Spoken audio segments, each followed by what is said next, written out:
that the ANC killed a lot of people. South Africa was collapsed by the ANC. If South Africa collapses, the people who are going to suffer the most are black and the poor.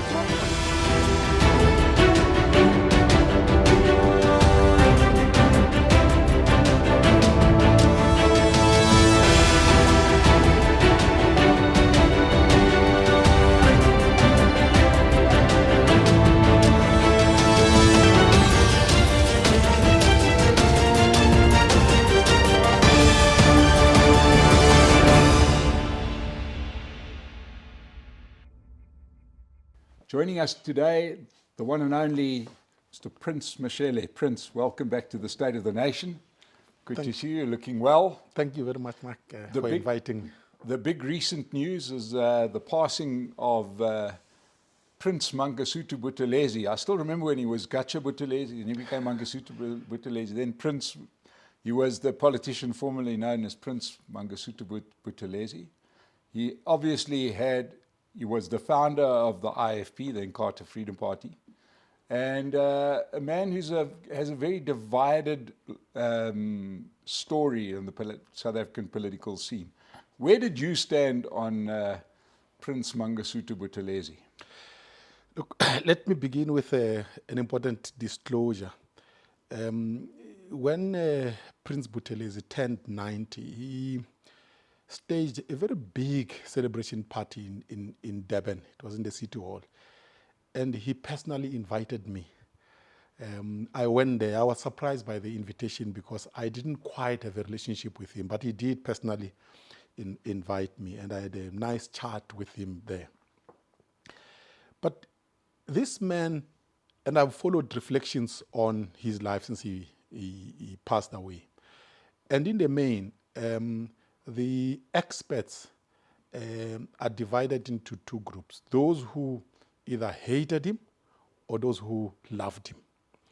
Those who hated him tend to focus on what he did before 1994. And those who loved him tend to focus on what he did after 1994. And in the context of his passing, most politicians have praised him because they don't want to speak ill of the dead. But the truth is this: Buthulezi had two lives politically. He had a pre-1994 life and he had a post-1994 life.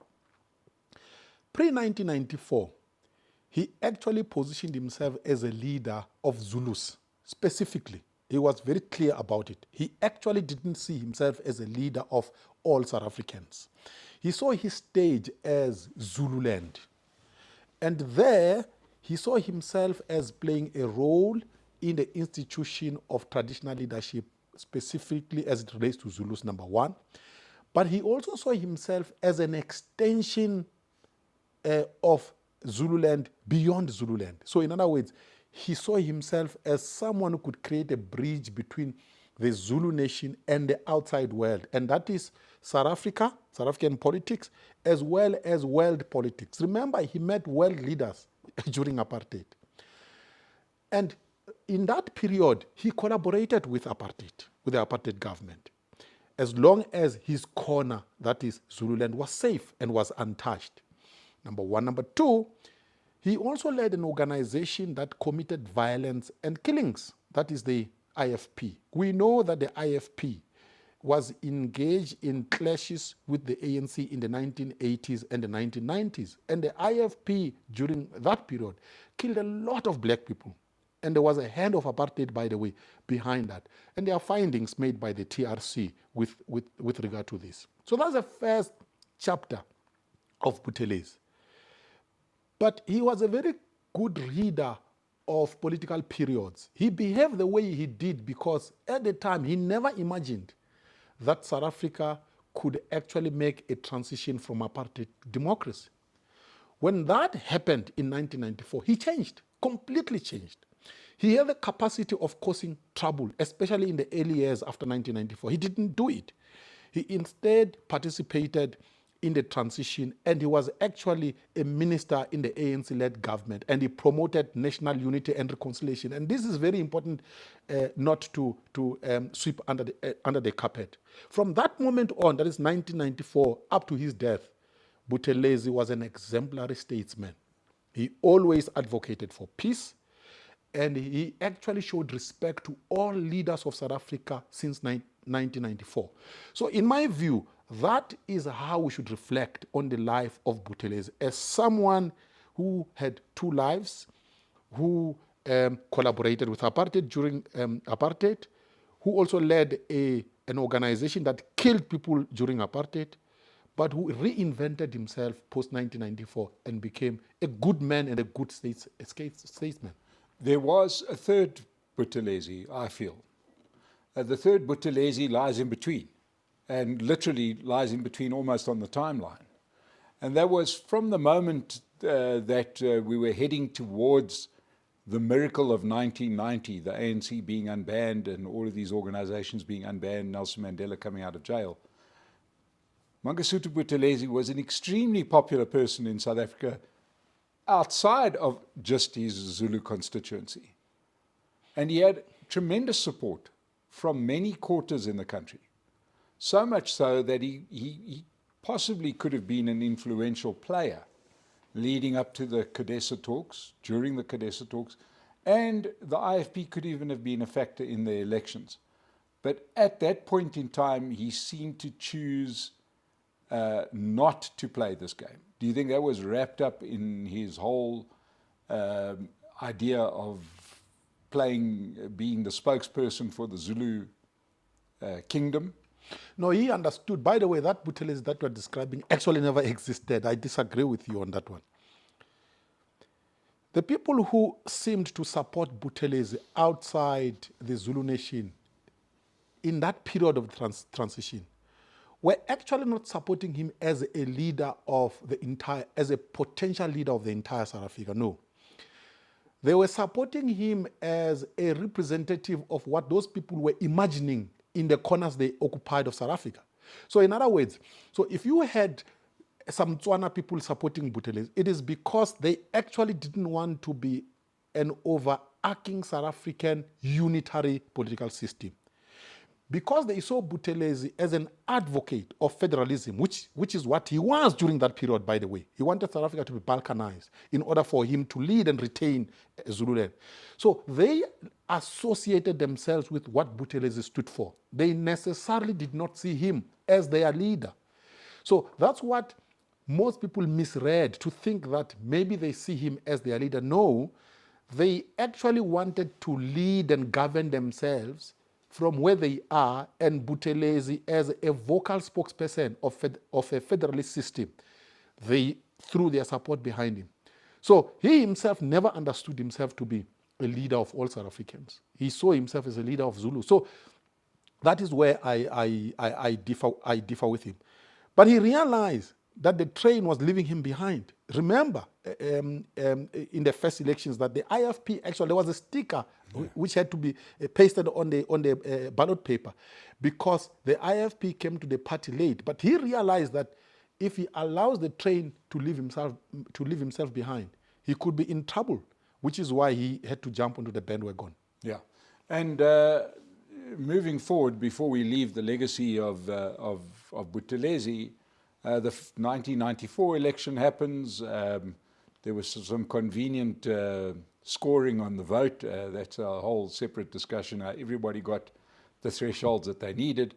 And South Africa was into something that was brand spanking new, which was a provincial setup, where in a way you could say partial federalism, which we have today.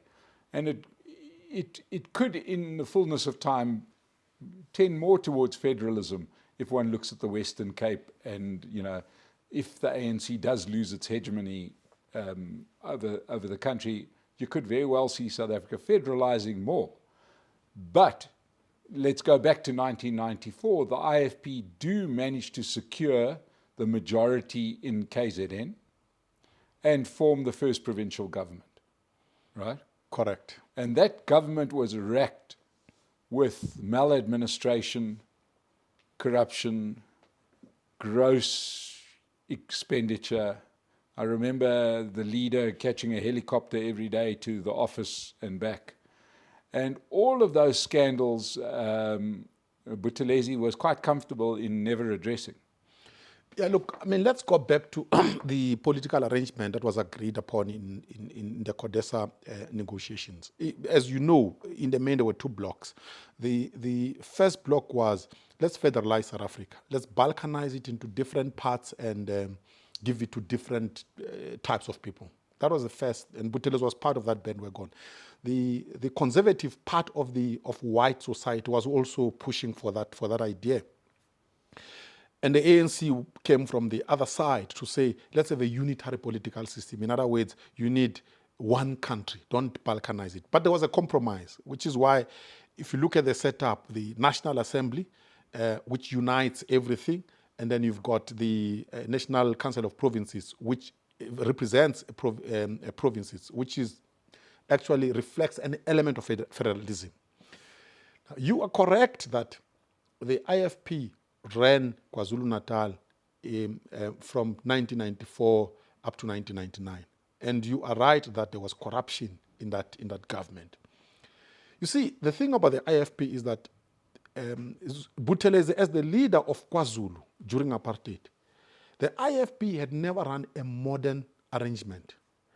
It was a traditional arrangement that they were running. There was no accountability, by the way. No one could look at the books of KwaZulu government. No one could look at the books of Gazankulu, for example, or all the homelands that were there. So there was a lot of corruption in the IFP before 1994 and post 1994. But there was also a lot of corruption, by the way, on the part of the apartheid government. I mean, the apartheid government towards 1994, as you know, they stole a lot of money. Actually, they left the state bankrupt. By the time the ANC took over, the state was bankrupt. So the point I'm making here is that there was corruption all over South Africa. The ANC itself was corrupt in exile and was corrupt in South Africa when it ran government. So there's no one who's innocent in this whole thing. Buthulezi was guilty of that as well. So, but when we judge him, we must be fair. We must not single him out as if he was the most and only corrupt. Everyone, from the apartheid government to Buthulezi to the ANC, all of them were corrupt. Yeah. And of course, the other part that we need to cut him perhaps a little bit of sway is that everybody talks about him and his hand in the terrible violence in KZN. But they weren't fighting alone, were they? It wasn't only them that were doing the killing. There was a bit of a mutual arrangement going on.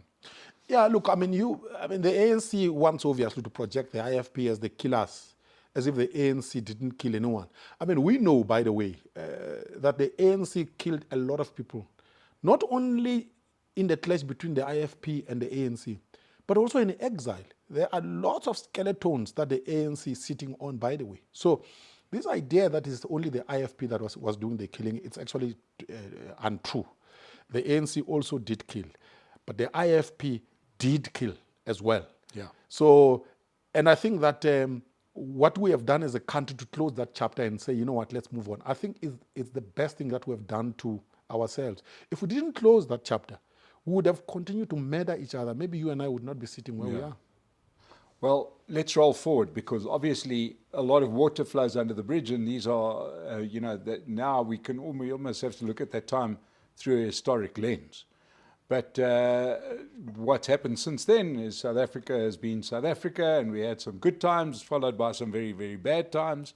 We're now reaping the whirlwind of many years of ANC misrule, and suddenly everything's up for play again, right? Everything's in play. And we've seen recently what looks like a resurgent IFP, if one looks at by-elections especially, in KZN specifically. Under new leadership, Velenkosini Tlabisa, who's been on the show, how do you think Buthelezi's passing affects the IFP going forward? It gives the IFP an opportunity to modernize itself and become a modern party. Either it does that or it dies. for the longest time, the image of Buthulezi hung over the party.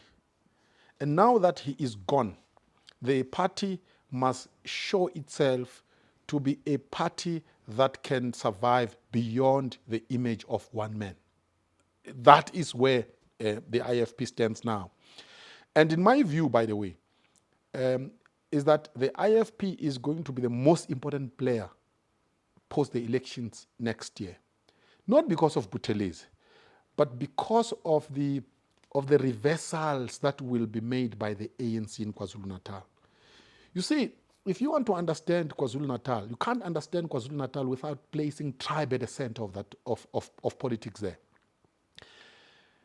The IFP has been popular because Buthulezi projected it as a Zulu party for the longest period.